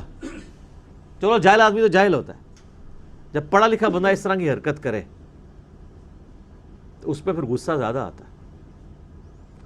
اب یہاں سے اللہ تعالیٰ کا غصہ ولید ابن مغیرہ پہ شروع ہے, اور کس سخت الفاظ کے ساتھ ہے. اب یہ لادہ بات ہے کہ اسی کے 3 بیٹے مسلمان بھی ہو گئے بعد میں. ایک بیٹا تھا ان کا ولید ابن ولید, وہ خالد ابن ولید سے بھی پہلے مسلمان ہوا, اور اس کی وجہ سے حضرت خالد ابن ولید بھی اسلام سے امپریس ہوئے اور بعد میں مسلمان ہوئے, اگرچہ صلح حدیبیہ کے بعد ہوئے. 19 سال تک کفر کی زندگی گزاری ہے حضرت خالد ابن ولید نے. بعد میں پھر دیکھیں اللہ نے ان کو کہاں سے کہاں پہنچایا ہے. اللہ نے پھر مسلط کر دیا رومن امپائر اور پرشین امپائر کے اوپر ان کو. تو دوسرا بیٹا تھا خالد ابن ولید, اور تیسرا ہشام ابن ولید. یہ 3 بیٹے ہیں جو مسلمان بھی ہوئے ہیں. عمر سیریز کے اندر انہوں نے یہ سین بھی فلمایا ہے. جب خالد بن ولید مسلمان ہوئے نا, تو کافروں نے اب ان کو تانا دینا شروع کر دیا کہ اس نے وہ دین قبول کر لیا ہے جس کی جو ٹیکسٹ بک ہے اس میں اس کے باپ کے بارے میں اتنی سخت باتیں موجود ہیں, تو یہ کیسے تلاوت کرے گا ان آیات کی. تو سیدنا سالم جو بخاری مسلم میں آتا ہے 4 بندوں سے قرآن سیکھو, ان میں سے ایک ابن مسعود بھی ہیں, ابی ابن کعب بھی ہیں, اور سالم بھی ہیں. یہ یعنی ینگ سے نوجوان تھے. ان کے پاس حضرت خالد بن ولید آتے ہیں اور کہتے ہیں مجھے قرآن سکھاؤ. یار اسلام بڑوں بڑوں کی اکڑ توڑ دیتا ہے. یہ عرب کے لوگ یہ غلاموں کو تو جوتی کے برابر نہیں سمجھتے تھے, اور کدھر اسلام ہے کہ وہ ایک غلام زادے سے کہہ رہے ہیں کہ مجھے یار قرآن سکھاؤ. تو انہوں نے کہا ٹھیک ہے. انہوں نے کہا سب سے پہلے مجھے وہ آیات سکھاؤ جو میرے باپ کے بارے میں نازل ہوئی ہے. آئے ہائے ہائے ہائے, سر کتنا جگرا چاہیے. اور وہ انہوں نے جو سین فلمایا ہے نا, وہ بندے کے آنسو نہیں رکتے. آپ اگر عمر سیریز میں وہ دیکھ لیں کہ کیا کیفیت ان کے اوپر طاری ہوتی ہے, کتنا ان کو پسینہ طاری ہو جاتا ہے. یار آپ ذرا امیجن کریں نا کہ ہم میں سے کسی کے ماں باپ کے بارے میں قرآن میں آیات ہوں کہ اللہ تعالیٰ فرمائے کہ اس کو ہم عنقریب دوزخ کے اندر جھونکیں گے جہاں وہ نہ زندوں میں ہوگا نہ مردوں میں, اور یہ کہنے والا اس کائنات کا مالک ہو, جس کے اوپر کسی کی دھونس نہ چل سکتی ہو, جس کا فیصلہ کوئی ریورٹ نہ کر سکتا ہو, تو اس بندے کی کیا کیفیت ہوگی. اب وہ آیات شروع ہو رہی ہیں. اب آپ کو ان آیات کے اندر درد جو محسوس ہوگا نا, وہ اس ساری گفتگو کے بعد آپ فیل کریں گے اس کو. ذرنی ومن خلقت وحیدا, اے نبی چھوڑ دیں اس کو جس کو ہم نے اکیلا پیدا کیا تھا. یعنی یہ اکیلا پیدا ہوا تھا, لیکن اس کی آج یہ جرت سورۃ القلم میں آتا ہے نا اس کے بارے میں. اکیلا تھا اور اللہ نے اس کو اتنا نوازا. کیسے؟ وَجَعَلْتُ لَهُ مَالًا مَمْدُودًا, ہم نے اس کو مال کثیر دیا. وَبَنِينَ شُهُودًا, اور کتنے بیٹے دیے جو ہر وقت اس کی نظروں کے سامنے رہتے ہیں. قبائلی سسٹم میں بیٹوں کی بڑی اہمیت ہوتی تھی نا, جس کے جتنے 5 بیٹے تھے اس کے, تو وہ بڑا ایک سمجھا جاتا تھا کہ جناب بھی بڑی مضبوط بندہ ہے. اللہ فرماتا ہے اکیلا پیدا ہوا تھا, اتنا کمزور تھا, میں نے اسے اتنا مال دیا, عرب کا امیر ترین شخص یہ بن گیا. میں نے اس کی آنکھوں کے سامنے رہنے والے اس کو بڑے یعنی بیٹے دیے, 5 بیٹے. وَمَهَّدتُّ لَهُ تَمْهِيدًا, اور ہم نے اسے ہر طرح کا دنیا کا سامان عطا فرمایا تھا. ثُمَّ يَطْمَعُ أَنْ أَزِيدَ, پھر بھی وہ طمع رکھتا ہے کہ ہم اسے مزید دیں. دوسری طرف تو ظاہر ہے کہ وہ تو بخاری مسلم کی حدیث ہے, کسی کے پاس سونے کی 2 وادیاں ہو نا, تو وہ کہے گا میرے پاس تیسری آ جائے, اس کا پیٹ تو قبر کی مٹی بھرے گی. تو یہ تو انسان میں بلٹ ان ایک ہے. کلا, ہرگز نہیں, یہ وہی ہے نا. انہ کان لآیاتنا عنیدا, یہ ہماری آیات کا سخت دشمن ہے. سأرہقہ صعودا, میں عنقریب اسے مجبور کروں گا کہ یہ وہ کٹھن چڑھائی چڑھے, یعنی دوزخ کے اندر. آپ کو پتا دوزخ میں چند عذابات یہ بھی ہیں کہ پہاڑ کے اوپر چڑھایا جائے گا. سخت گرمیوں میں سر سیڑھیاں چڑھنا مشکل ہو جاتی ہیں, اور اگر کسی کو یہ سزا دے دی جائے کہ سخت گرمیوں میں اس نے 2-3 کلومیٹر اونچا پہاڑ سر کرنا ہے, تو یہ کتنا بڑا عذاب ہے. عنقریب ہم اسے چڑھائی پہ چڑھائیں گے. انہ فکر وقدر, بے شک اس نے غور کیا اور ایک دماغ سے کوئی بات طے کر لی. فقتل کیف قدر, اس پہ پھٹکار ہو اس نے کیسا دماغ لڑایا اپنا. ثم قتل کیف قدر, پھر اس پہ پھٹکار ہو اللہ کی طرف سے, یہ برباد ہو جائے اس نے کیسی بری بات سوچی. یعنی اس کے دل نے بھی گواہی دے دی تھی کہ یہ پیغمبر ہے, پھر بھی اس نے جان بوجھ کے اپنی چودراہٹ قائم رکھنے کے لیے کیسے دماغ میں پلان تیار کیے. ثم نظر, پھر اس نے نظر اٹھا کے دیکھی. ثم عبس وبصر, اس کے بعد اس نے تیوری چڑھائی اور ترش رو ہوا. ثم ادبر واستکبر, پھر اس نے پیٹھ پھیری اور غرور کیا. یہ اس کی ساری ایکٹنگ جو کچھ اس نے کی ہے نا اس مجلس کے اندر, یہ آپ کو پتہ ہی ہے نا, یہ نعت خوان بھی جو بڑے بڑے ہوتے ہیں نا, ان کو بھی آپ دیکھیں اسپیکر میں آ کے تھوڑی تھوڑی دیر بعد کر رہے ہوتے ہیں, کبھی کچھ نکال رہے ہوتے ہیں کہ اپنا تھوڑا روب ڈالنے کے لیے. علماء کے ہاں بھی آپ کو نظر آئے گا جو بڑے بڑے ہیں نا, ان کے خاص قسم کے وہ ذرا سا ایسے کرتے ہیں تو ایک ساتھ بندہ رومال لے کے آ جاتا ہے, ٹھیک ہے نا, تھوڑی ایکٹنگ. اور پھر تھوڑا سا کتاب پڑھی ہے تو وہ اینک تھوڑی سی ایسے کر لی ہے, ایسے کر کے سائڈ پہ کر لی ہے, پھر ایسے کر کے ایسے ایسے, یہ جو سٹائل ہوتے ہیں نا صرف اپنا علمی روب جھاڑنے کے لیے, یہ سارے کام وہ بھی کر رہا تھا. تو اللہ تعالیٰ نے اس کو نقل کیا ہے کہ کبھی یوں کرتا ہے, یوں دیکھتا ہے, جیسے بڑا کو بڑا فلاسفر ہے, ان کو بڑی وڈی گال کر لگا دیا, وہ کڈی کے گال ہے انہیں, وہ دیکھ لو تسی. فقال ان ھذا الا سحر یؤثر, ہاں یہ کہہ سکتے ہو یہ جادو ہے جو پچھڑوں سے چلتا آ رہا ہے. ان ھذا الا قول البشر, یہ تو نہیں ہے مگر ایک انسان کا ہی کلام ہے. سأصلیہ سقر، ان قریب میں اسے جہنم میں جھونکوں گا۔ وما ادراک ما سقر، تمہیں کیا سمجھ گئے جہنم کیا ہے؟ یہ جہنم کی آگ کیسی ہے؟ لا تبقی ولا تذر، نہ باقی رکھے اور نہ ہی چھوڑے۔ تو قرآن میں آتا ہے ثم لا يموت فیہا ولا یحیا، نہ وہاں کوئی زندوں میں ہوگا پھر نہ مردوں میں۔ سورہ فرقان میں آتا ہے آج ایک موت نہیں کئی موتیں مانگو۔ وہ کافر کہیں گے اللہ موت آ جائے جان ہی چھوڑ دے، لیکن موت نہیں آئے گی۔ اللہم اجرنا من النار، اللہم اجرنا من النار، اللہم اجرنا من النار، آمین۔ اللہم من احییتہ منا فاحیہ علی الاسلام ومن توفیتہ منا فتوفہ علی الایمان۔ لواحۃ للبشر، جھلسا دینے والی ہے وہ آگ آدمی کی کھال کو۔ علیہا 19، اور اس آگ پہ 19 فرشتے مقرر ہیں۔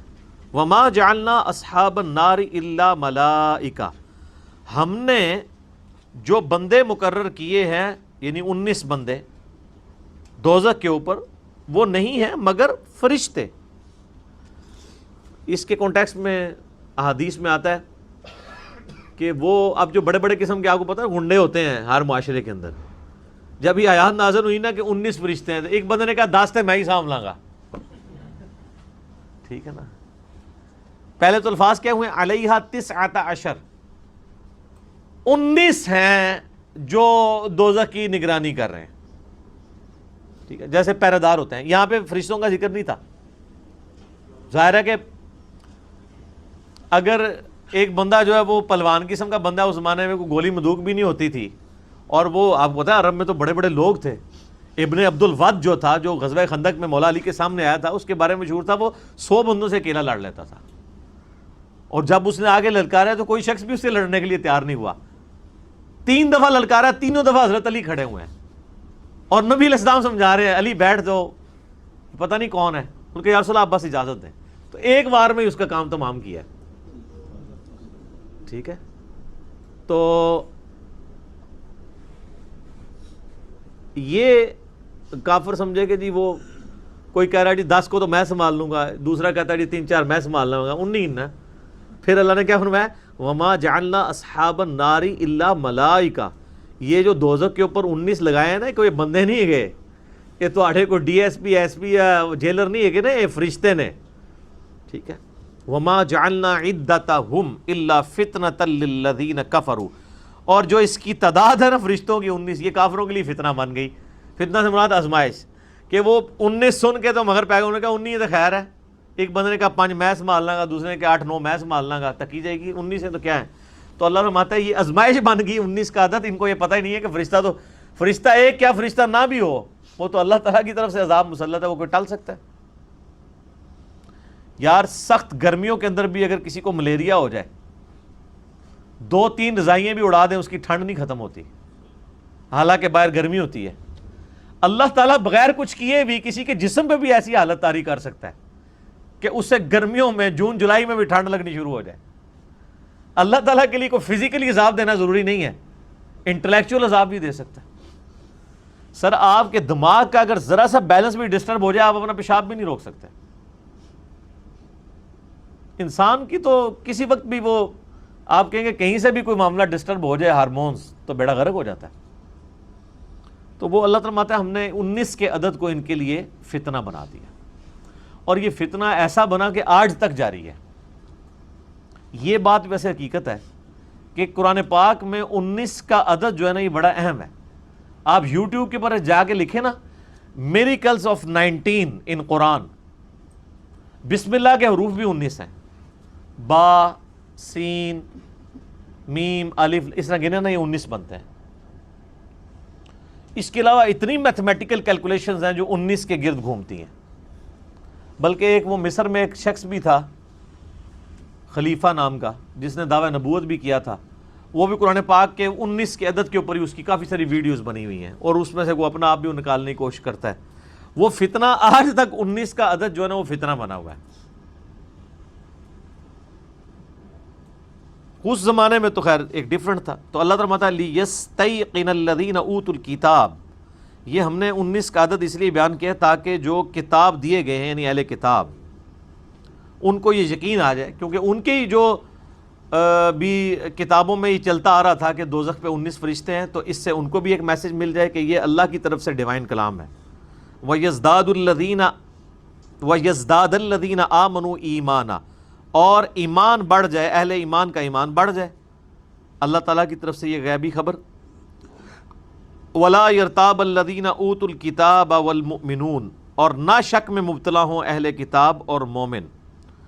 وَلِيَقُولَ الَّذِينَ فِي قُلُوبِهِم مَرَضٌ، اور دوسری طرف سائملٹینیس کنٹراسٹ یہ ہے کہ اس کا رزلٹ یہ نکلے کہ جن لوگوں کے دلوں میں مرض ہے، یعنی منافقین، یا وہ لوگ جو منافق ضروری نہیں ہے کہ وہ اسلام قبول، ایک بندہ ہے کہ جس کے دل نے گواہی دے دی کہ اسلام ہے اور اوپر سے وہ قبول نہیں کر رہا، اندر سے وہ سمجھ رہا ہے، وہ بھی ایک منافق کی شکل ہے۔ ان کے دل میں جو مرض ہے، والکافرون، اور جو کافر ہیں، ان کو اس 19 کے عدد سے کیا ہوگا، وہ آگے سے وہی بونگی ماریں گے، ماذا اراد اللہ بہذا مثلا، اس مثال کو بیان کر کے اللہ نے کیا نکالا ہے، وہ جو میں پہلے بھی کئی بار ڈسکس کر چکا ہوں، وہ کہتے تھے یہ قرآن میں مکھی کی اور مکڑی کی یہ مثالیں کیوں ہوئی ہیں، تو اب بھی وہ یہی کہیں گے یہ کیوں آیا ہے، تو اللہ تعالیٰ کہتا ہے کذالک یضل اللہ من یشاء، اللہ تعالیٰ اس سے جسے چاہتا ہے گمراہ کر دیتا ہے۔ گمراہ کسے کرتا ہے؟ جو بات ماننا نہیں چاہتا۔ ویہدی من یشاء، اور جسے چاہتا ہے ہدایت دیتا ہے، جو مان لے گا وہ ہدایت پہ آ جائے گا۔ وما یعلم جنود ربک الا ہو، اور تیرے رب کے لشکروں کو سوائے اس کے کوئی نہیں جانتا۔ اللہ کی کیا مخلوقات ہیں جناب۔ بخاری مسلم میں آتا ہے کہ فرشتوں کا بھی ایک قبلہ ہے، جس طرح ہمارا یہ خانہ کعبہ ہے نا، تو آسمانوں کے اوپر فرشتوں کا بھی ایک قبلہ ہے۔ کیا نام ہے اس کا؟ بیت المعمور۔ بخاری کے الفاظ ہیں کہ 70,000 فرشتے روزانہ اس کا طواف کرتے ہیں، اور جو ایک دفعہ طواف کرتے ہیں قیامت تک دوبارہ ان کی باری نہیں آنی۔ یہ فرشتوں کی پھر تعداد ذرا آپ گنے، کوئی امیجن کر سکتا ہے؟ ہر روز نئے 70,000 جو ایک بار کر دے گا پھر قیامت تک اس کی باری نہیں آنی، اتنے زیادہ فرشتے ہیں۔ اور یہ تو فرشتے ہیں، باقی مخلوقات پہ آپ میرا یوٹیوب پہ لیکچر دیکھ لیں، ہو از اللہ، اللہ کون ہے جدید سائنسی حقائق کی روشنی میں، تو زمین کی مخلوقات ہی نہیں کوئی سوچ سکتا کتنی زیادہ اللہ کے لشکر ہیں۔ وما ہی الا ذکری للبشر، اور یہ تو نہیں ہے قرآن مگر انسانوں کے لیے نصیحت۔ وہی یعنی جو سٹارٹ ہوا تھا کہ ڈر سنائیے، اور ڈر کیا ہے؟ یہ نصیحت کیجئے کہ آپ کو مرنے کے بعد اپنے رب کے حضور پیش ہونا ہے۔ کلا والقمر، اب یہ اسی طریقے سے نہ کر کے پھر قسم کھائی جاتی ہے کہ تمہارے سارے فرسودہ خیالات کے اوپر نہ، والقمر، قسم ہے چاند کی، واللیل اذ ادبر، اور رات کی جب وہ پیٹھ پھیر جائے، والصبح اذا اسفر، اور صبح کی جب روشن ہو جائے، انہا لإحدی الکبر، یقیناً یہ بہت بڑی آفت ہے جو آنے والی ہے، قیامت کے دن کی آفت اور دوزخ کا عذاب۔ نذیرا للبشر، ڈراوا ہے لوگوں کے لیے، لمن شاء منکم ان یتقدم او یتأخر، تاکہ جو تم میں سے آگے بڑھنا چاہتا ہے یا پیچھے رہنا چاہتا ہے وہ اپنے لیے خود فیصلہ کرے۔ جو آگے بڑھ کے ایمان قبول کر لے گا کامیاب ہو جائے گا، جو پیچھے رہ جائے گا تو بیڑا غرق ہو جائے گا قیامت والے دن۔ اللہم اجرنا من النار، آمین۔ کل نفس بما کسبت رہینہ، ہر انسان اپنے اعمال میں گروی ہے، اپنے اعمال کے مطابق اس کے ساتھ معاملات کیے جائیں گے۔ قیامت والے دن اگر عذاب بھی ہو رہا ہے تو وہ ان اعمال کے عوض ہو رہا ہے جو اس نے دنیا میں کمائے تھے۔ الا اصحاب الیمین، ہاں مگر جو دائیں ہاتھ والے ہیں، فی جنات یتساءلون، وہ جنت میں ہوں گے اور پوچھتے ہوں گے، عن المجرمین، مجرموں سے۔ جنت میں رہتے ہوئے کمیونیکیشن کر سکیں گے دوستیوں کے ساتھ۔ یہ بڑی مشہور آیات آ رہی ہے۔ ما سلککم فی سقر، تمہیں اس دوزخ کی آگ میں کس چیز نے پہنچایا؟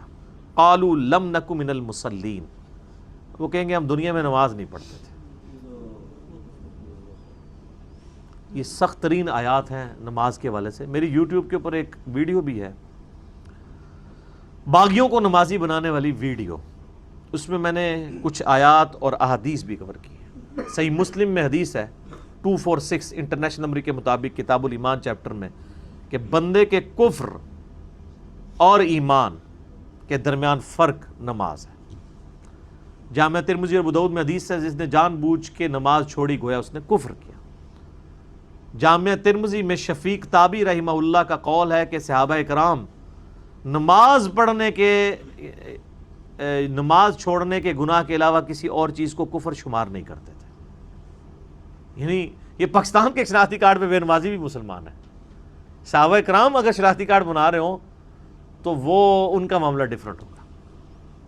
اور مسند احمد میں حدیث ہے کہ قیامت والے دن، ابو داؤد میں بھی حدیث ہے، قیامت والے دن سب سے پہلے نماز کے بارے میں سوال ہوگا۔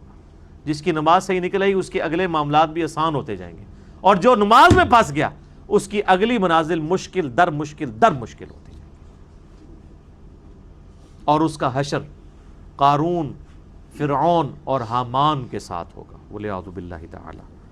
تو اور یہ اللہ تعالیٰ دیکھیں غیبی طور پہ آواز پہنچا دے گا جنتیوں کی دوزخیوں تک، کوئی موبائل فون کے ذریعے نہیں۔ یہ بھی دوزخیوں کی عبرت میں اضافہ ہوگا نا، وہ بولیں گے ادھر سے جواب دیں گے، تو وہ کہیں گے تمہیں کس نے دوزخ میں پہنچایا ہے؟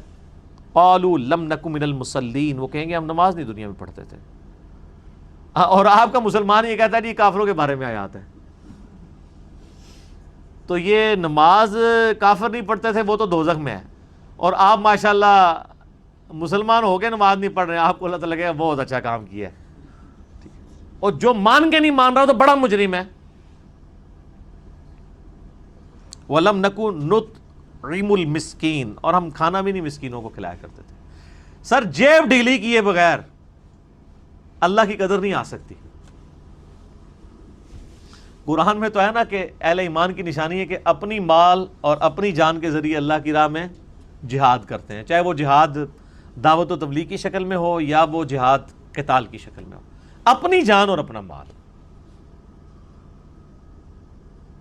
مجھے ایک مولانا صاحب کا فون آیا کافی عرصہ پہلے، 5-6 سال ہو گئے، تو ان کی کافی نظریات چینج ہوئے تھے، تو مجھے کہنے لگے کہ بس مجھے اس آیت نے بدل دیا ہے۔ سورہ بقرہ کے سٹارٹ میں آیا نا، اہل ایمان کی نشانی ہے کہ وہ اپنی دیے ہوئے مال میں سے اللہ نے جو ان کو دیا اللہ کی راہ میں خرچ کرتے ہیں۔ کہتے ایک دن میں غور کرنے لگا کہ کیا میں بھی یہ کر رہا ہوں، تو مجھے پتا چلا کہ ہم تو لوگوں کے مال کے اوپر گزارا کر رہے ہیں، لوگوں سے ہم مال لیتے ہیں دین کے عوض، ہم اپنی جیب ڈھیلی کرتے نہیں ہیں دین کے لیے۔ کہتا نہیں اس دن کے بعد میں نے پھر کوئی تنخواہ نہیں لی، میں فی سبیل اللہ ہی سارا کام کیا۔ لیکن یہ کسی کو بات کلک کرتی ہے، اور جن کو سر کلک کی ہوئی ہے نا وہ پھر اللہ کے مجاہد بن کے کھڑے ہوئے ہیں، اور اس روئے عرض پہ ان کی نمائندہ مثال تبلیغی جماعت کے لوگ ہیں، اپنی جیب سے لاکھوں روپے خرچ کر کے جاتے، کسی سے مانگتے کچھ نہیں، اور مولوی صرف یہ بات کہنے کے لیے تیار ہیں جاہل ہیں۔ وہ مولوی جو اسی محلے سے پیسے لے کے کھا رہا ہے، اور اس نے کبھی کسی محلے کے نمازی کو غیر حاضری پہ نہیں پوچھا اور بے نمازی کو گھر جا کے نہیں پوچھا کہ نماز کیوں نہیں پڑھ رہے، اور ایک بندہ رائے ونڈ سے چل کے پشاور میں جا کے اس کی محلے کی مسجد میں جا کے اس کے نمازیوں کو اور اس کے بے نمازیوں کو، جس کو اس محلے کے امام اور خطیب نے کبھی دعوت نہیں دی، دعوت دیتا ہے، اپنے پیسوں سے پیسے خرچ کر کے وہاں پہنچا ہے، وہاں بھی خود اپنا پکا کے کھا رہا ہے، اس کو کہتے ہیں جاہل ہے۔ تو تم یہ کام کر لو۔ قرآن اور حدیث کا جو اسلوب ہے وہ تو یہ ہے کہ آپ کو جتنا دین آتا ہے آپ نے لوگوں کو سکھانا ہے۔ دیکھیں نا واضح حدیث ہے صحیح بخاری کے اندر، بلغوا عنی ولو آیا، پہنچا دو میری طرف سے خواہ ایک آیت بھی تمہیں آتی ہو، تمہاری رسپانسبلٹی ہے، کیونکہ یہ امت ایسی ہے نا، کنتم خیر امت اخرجت للناس تأمرون بالمعروف وتنہون عن المنکر وتؤمنون باللہ، یہ پوری امت دائی امت ہے نا، پوری امت کا کام ہے یہ۔ تو وہ چونکہ اپنی جیب ڈھیلی کر کے آئے ہوتے ہیں اس لیے وہ قدر بھی ہوتی ہے، تو جو جیب ڈھیلی نہیں کرے گا، جان اور مال اللہ کی راہ میں نہیں لگائے گا، اس کو کبھی بھی قدر نہیں آئے گی۔ تو اللہ تعالیٰ ہمارے دوستیوں کی ایک نشانی بے نمازی ہونا، دوسرا اللہ کی راہ میں خرچ نہ کرنا۔ اب اس کا سائملٹینیس کنٹراسٹ ہے، پورے قرآن میں جہاں جہاں نماز کا ذکر ہے ساتھ ہی اللہ کی راہ میں زکوٰۃ کا خرچ کرنے کا بھی ذکر آیا ہے، بلکہ اگر آپ اللہ کی راہ میں خرچ کرنے کی آیات نکالیں نا وہ نماز پڑھنے کی ترغیب سے زیادہ ہیں۔ پھر بخاری مسلم کی جو بنیادی حدیث ہے، اسلام کی بنیاد 5 چیزوں پہ ہے، پہلا کلمہ، دوسرا نماز، تیسرا زکوٰۃ، چوتھا رمضان کے روزے، اور 5واں استطاعت ہو تو حج۔ تو زکوٰۃ یعنی اللہ کی راہ میں خرچ کرنا وہ ڈیٹم لیول کا ہے، ویسے تو جتنا مرضی خرچ کریں۔ تو اللہ تو فرماتا ہے دوستیوں میں کیا یہ بڑے بڑے عیب ہیں؟ نماز نہیں پڑھتے ہوں گے، وہ کہیں گے ہم مسکینوں کو کھانا بھی نہیں کھلاتے تھے۔ وَكُنَّا نَخُوضُ مَعَ الْخَائِضِينَ، اور ہم بھی جو لوگ ہرزہ سرائی کرنے والے ہوتے تھے، ہم ان کے ساتھ مل کے اس طرح کے بکواسات ہم بھی دنیا میں کیا کرتے تھے، اور سیریس نہیں لیتے تھے دین کو۔ ابھی بھی آپ دیکھ لیں کہ کتنے لوگ ہیں جنہوں نے دین کے بارے میں بولنا شروع کر دیا اور ان کو دین کے بارے میں علم کوئی نہیں ہے، اور کتنے بڑے مسئلوں میں انہوں نے ٹانگ اڑائی ہوئی ہے، جس کی نمائندہ مثال جو ہماری یہ پریزنٹ گورنمنٹ کا تحفہ ہے، جن کو ایک وزارت تو ان سے لی گئی اور اب ایک دوسری جگہ ان کو لگایا گیا، وہاں بھی جس دن سے وہ آئے ہوئے ہیں تو پورے ملک کے اندر انہوں نے فتنہ کھڑا کیا ہوا ہے رویت حلال کے حوالے سے۔ یعنی ان کو بالکل دین کی بیسکس بھی نہیں پتا۔ ہم یہ نہیں کہتے وہ ڈگری لے کے آئیں، لیکن کم از کم وہ دین کا علم تو حاصل کریں نا، کوئی بنیادی بات کوئی لاجک کے ساتھ تو سامنے لے کے آئیں نا۔ اور دوسری طرف یہ ان لوگوں کی طرف سے کبھی یہ اناؤنسمنٹ ہو رہی ہوتی ہے، جی مدرسے ہم جناب گورنمنٹ کے انڈر لے رہے ہیں، اور جو پاکستان کی گورنمنٹ پی آئی اے کو، ریلوے کو پرائیویٹائز کرنے کا سوچ رہی ہے کہ یہ ہم سے نقصان میں جا رہے ہیں، وہ ہزاروں مدرسے اگر لے لیں گے تو ان بچوں کو بھوکا مارنا ہے۔ جو اتنی بڑی دنیا کی این جی اوز یہ چل رہی ہیں، لاکھوں بچے ان مدرسوں میں پڑھ رہے ہیں اور لاکھوں بچے روٹی کھا رہے ہیں۔ جو حکومت ریلوے اور پی آئی اے کا نظام نہ چلا سکتی ہو اور کہ اس کو پرائیویٹائز کرنا ہے، وہ ہزاروں مدرسے لے لے اپنے انڈر، تو وہ ان کو کیسے چلائے گی؟ ان کے تو سارے کے سارے اداروں کے ملازمین ملا کے پاکستان کے صرف کراچی کے مدرسے جو ہیں نا، ان کے بچوں سے کم بنتے ہیں، ان کو نہیں روٹی کھلا سکتے، اور دعوے ان کے سنے جی گورنمنٹ کے انڈر لے رہے ہیں۔ ایک غریب تو بدتمیز، پیسہ جیب میں ہے نہیں ہے، اور دعوے دیکھیں ان کے کتنے بڑے بڑے ہیں۔ کو بندہ عقل بھی اپنی استعمال کرتا ہے۔ دنیا نے لرن کیا ہے کہ پرائیویٹائز، آپ کو پتا ہے امریکہ کے اندر جو اسلحے کی انڈسٹری ہے نا، وہ بھی پرائیویٹائز ہے، گورنمنٹ اسلحہ خریدتی ہے۔ یہاں پہ بھی آپ دیکھ لیں جو نجی ایئر لائنز ہیں وہ فائدے میں جا رہی ہیں، جو قومی ایئر لائن ہے وہ نقصان میں جا رہی ہے۔ تو اب انہوں نے مدرسے اپنے انڈر کر کے ان کو بھی بھوکا مارنا ہے۔ تو صرف یہ باتیں ہیں، دعوے ہیں لوگوں کے۔ تو ہم بھی اس طرح کی عرضہ سرائی کرتے رہے، وَكُنَّا نُكَذِّبُ بِيَوْمِ الدِّينِ، اور ہم بھی جھٹلایا کرتے تھے روز جزا کو، حَتَّى أَتَانَا الْيَقِينَ، یہاں تک کہ موت نے ہمیں آ لیا۔ جھٹلانا ایک تو ہے نا کہ ایک بندہ قیامت کو نہیں مانتا، دوسرا ہے کہ قیامت کو تو مانتا ہے لیکن کرتوت ایسے ہیں کہ جیسے مرنا ہی کوئی نہیں۔ جیسے ہمارے مسلمانوں کی اکثریت ہے، اگر کسی کو یہ پتا ہو کہ میں نے مرنا ہے، کسی شخص کو یہ بتا دیا جائے کہ آج 27ویں کا جو روزہ ہے نا یہ تم کھول نہیں پاؤ گے، تو سر اس کے لیے تو دنیا کی بڑے سے بڑی نعمت بھی ہیچ ہو جائے گی۔ حالانکہ یہ بھی بہت لمبا پیریڈ ہے، روزے کھولنے میں بھی ابھی تقریباً آلموسٹ 4 گھنٹے پڑے ہوئے ہیں، یہ بھی بہت لمبا پیریڈ ہے۔ تو جس سے آخرت کا یقین ہو، مرنے کا یقین ہو، تو وہ پھر اس طرح کرتوت کرتا ہے۔ تو یہ جو قرآن پاک میں آتا ہے نا، یوم جزا کو جھٹلاتے ہیں، ایک جھٹلانا سیدھا سادہ جھٹلانا ہے کہ میں آخرت کو نہیں مانتا، اور ایک یہ ہے کہ یقین تو مانتا تو ہے ہوں لیکن ویسا یقین نہیں ہے۔ بلے شاہ ایسا مرنا نہ ہی گور پیا کوئی اور، بلے شاہ ہم نے تو نہیں مرنا، یہ کوئی اور لوگوں کے جنازے اٹھتے رہیں گے، میں تو اسی طرح ہی زندہ رہوں گا۔ یہ وہ والی چیز ہے،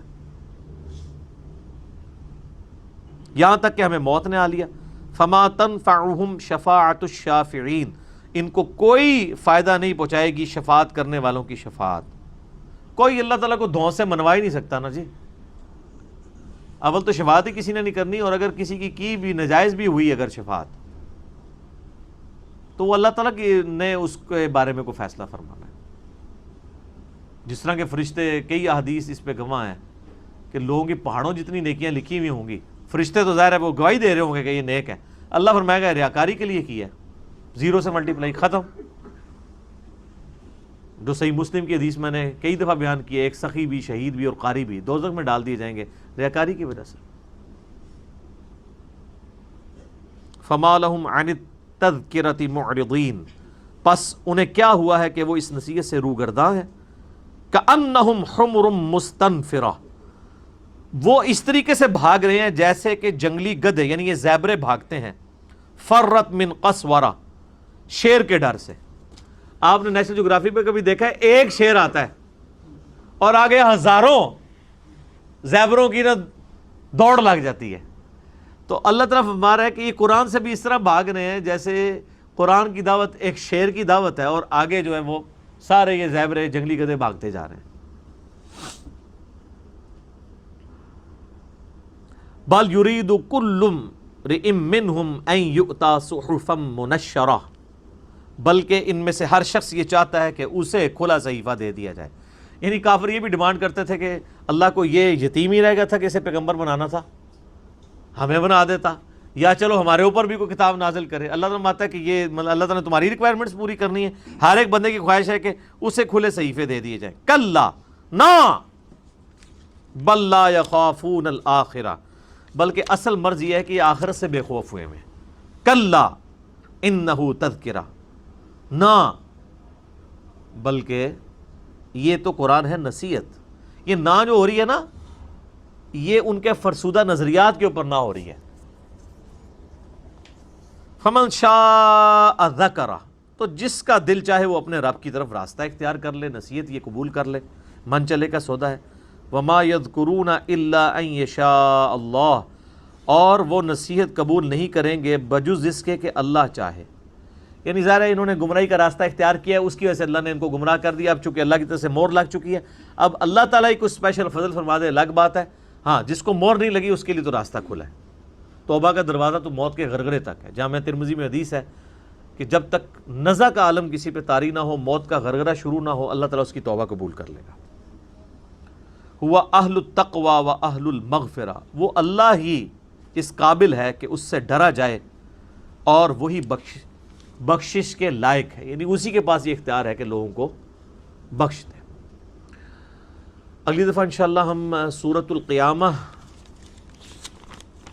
اور سورۃ الدہر بھی کور کرنے کی کوشش کریں گے انشاءاللہ تعالی. زندگی رہی تو اللہ تعالیٰ سے دعا، جو حق بات میں نے کہی اللہ تعالیٰ ہمارے دلوں میں راسخ فرمائے. اگر جذبات میں میرے منہ سے کوئی غلط بات نکل گئی، اللہ تعالیٰ ہمارے دلوں سے معاف کر دے. ہمیں کتاب و سنت کی تعلیمات پر عمل کر کے دوسرے بھائیوں تک پہنچانے کی توفیق عطا فرمائے.